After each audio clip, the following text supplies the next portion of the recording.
This elderly couple lost nearly 700K in an online scam. A fake Amazon purchase and bank wire transfers. That's how a local family said scammers were able to steal more than $500,000 from them.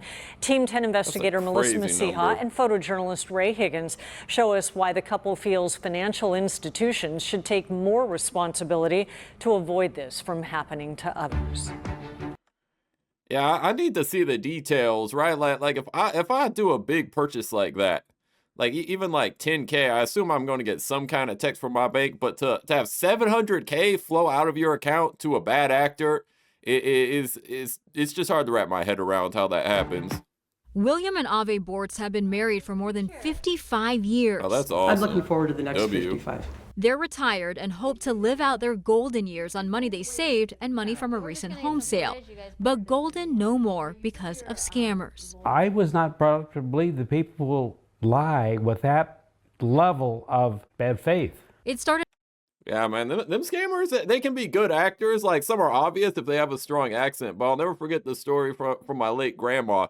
Someone called her impersonating my cousin, said that, oh, I was in a bad accident and I need money for XYZ reason. She sent over like a couple grand and then caught on to it. Thank God, she was starting to decline mentally then.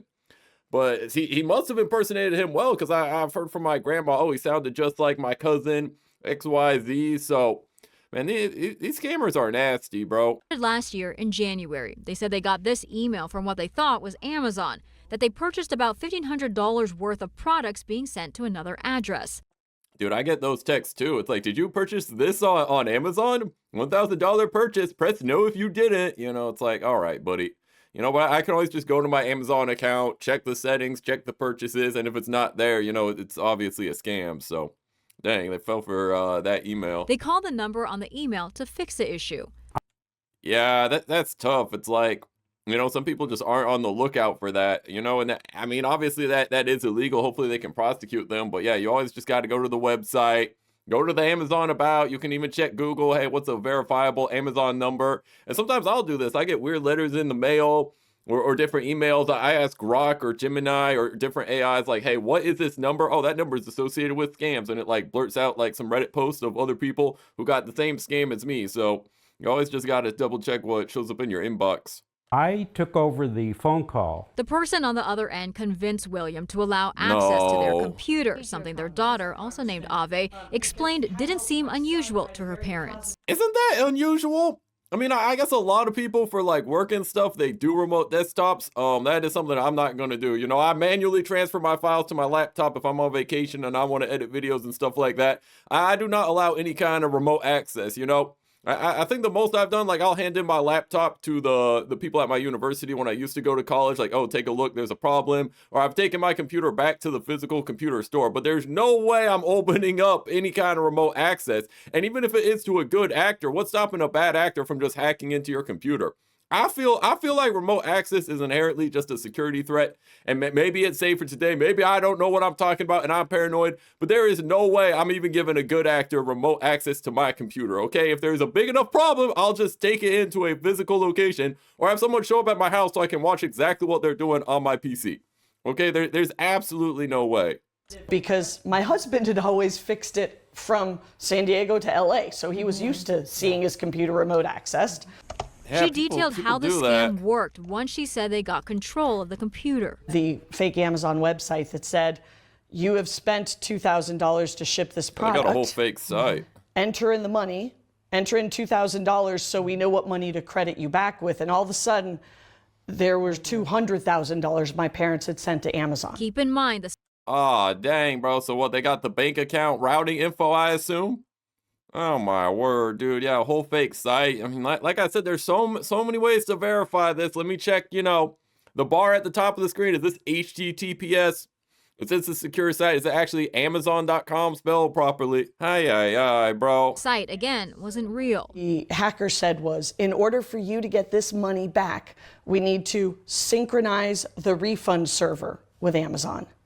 To do that, you need to wire transfer that amount to the Amazon Refund Recovery Center. The fake Amazon worker was persistent. Calling my parents multiple times a day, starting from 6 in the morning till late in the evening. William Yeah, he knew, man. Once he got that first 200K, he knew, oh, I can get more out of them, you know.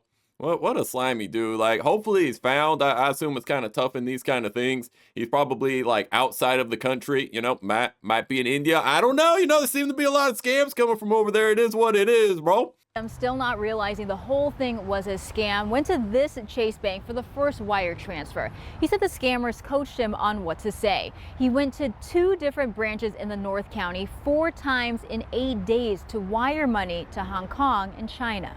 Oh, Hong Kong. Okay, my bad. Hey, not Indians this time. Okay, it's the Chinese, bro. Huh. Dang, bro. 4 times. I wish like a bank employee could have warned him, or if he could have just explained to a bank employee, oh, I'm wiring this to Amazon. They're like, you're wiring 200 grand to Amazon, huh? Like, what's going on here? Dang, bro. 4 times in a physical location, wiring money over to Hong Kong, man.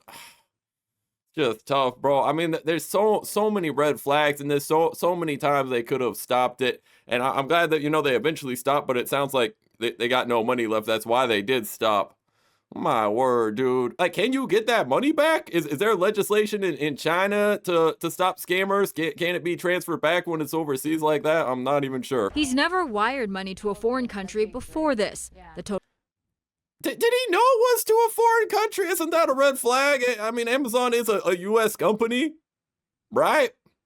Do they even have warehouses in China? Do they? I don't know.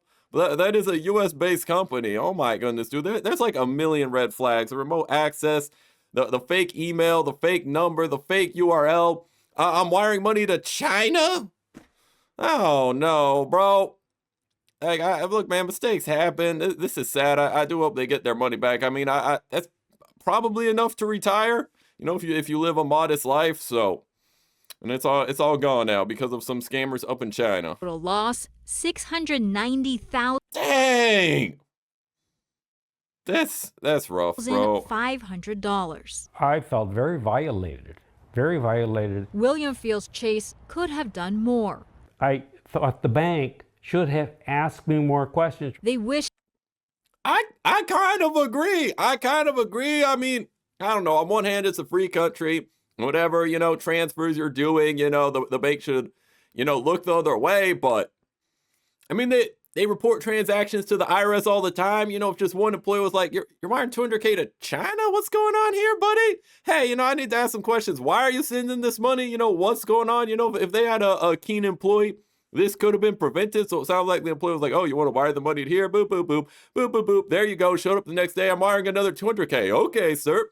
This guy must be some big international businessman, I guess is what they thought. Chase bro. would have shown him his bank balance after the transactions. Instead, he said they asked him something else. They asked me if I would consider being a client of their private banking operation because I had assets to invest. Their lawsuit against Chase alleges financial elder abuse and unfair business practices. It cites the Welfare and Institutions Code, which says a party knew or should have known that conduct is harmful to the elder adult. It was dismissed, but it is active in the appeals process. Dismissed. That's why attorney Sil Vossler said there's statewide attention on this lawsuit. He's not involved in this case, but practices elder abuse law. Some courts are interpreting the financial abuse statutes to say, okay, if the bank should know about the scam, they can be held liable. And other courts are saying, no, the bank needs to have actual knowledge. The board say hackers were able to access their retirement accounts too, but their investment company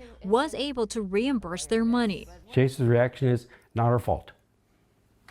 You were a willing participant in the whole thing, and we don't owe you a dime. A Chase spokesperson said that Well, I mean, if it was dismissed, you know, I don't know too much of the legal side, but, you know, I can kind of see both sides on this. Like Chase says, hey, you showed up.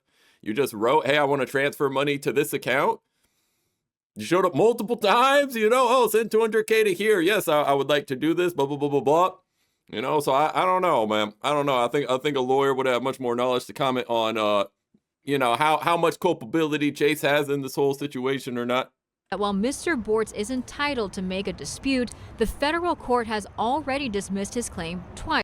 Okay, well, if it's been dismissed twice, it doesn't sound like he stands a chance against Chase because, you know, two dismissals, that's usually a sign that's very unlikely to go through. He added consumers should always be suspicious when someone they don't know asks them to urgently send money. He then sent me various links on their website warning about fraud. Well, I mean, come on, man. Like, how much does that do? Hey, on the Chase site, we got fraud warnings. Like he ever saw those? I mean, man, I don't know, bro. This is tough. Avik said she has talked to her parents in the past about scams, but this one was sophisticated. The hackers are getting away with wire transfers because they know. Yes and no. Like, sure, it's sophisticated, but to anyone who's like in the know about scams and phishing emails, you know, they would likely, you know, see, oh, that number at the bottom is fake, or, you know, after the first money was sent, catch on to it. You know, I feel like most people would not get to the point of sending $700K to Hong Kong.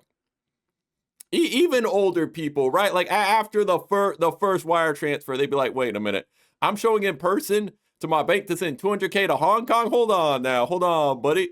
You know, most people would catch on, right? I'd have to believe that. know the banks will sit back and do nothing to stop them. While they're thankful family support has made this painful time a little easier, That's good. the fact is their money they worked so hard for is gone. Their trust shattered. Banks are the guardians at the gate. They're the custodians. They're whom we entrust with our money. Melissa Massey. But that is true. That is true. And I want to reiterate, I feel bad for them. I truly hope they get their money back. I hope the scammers go spend life in jail. Okay, they should get life in jail. You're scamming the elderly. But I don't know, if someone shows up to a bank and says, hello, yes, I would like to transfer this $200,000 to this overseas account. Yes, I would like to do that. How much is on them? And that's a genuine question. I don't know the answer. Should they be required to ask more questions? Are they getting too personal in that sense, or does the bank have no culpability? Hey, that's our customer. They showed up in person. We can verify who they are. They're asking for this specific transfer. We're going to go through with the transfer. So that's a genuine question I have for y'all, man, because I don't know the answer to that and how much culpability Chase has in this situation. But, you know, 100% of the culpability is on the scammers. I hope they get caught. The family says they have filed reports with a number of agencies, including the Sheriff's Department and the FBI. And our Team 10 investigators will continue to track this case as it moves through the court hopefully they catch system. those dudes, man. Genuinely sad, and that's what's kind of lost in all this. You think, oh, it's so obvious, it's a scam. How can you fall from it? You kind of get lost, and there's a true villain here. There's a true evil person or groups of people, you know, scamming our elderly, trying to get money out of them, you know, and they're overseas in China, which makes it that much harder. But like I said, you know, comment down below. Also like and subscribe to join the choir crew. This has been your captain speaking. You have reached the end.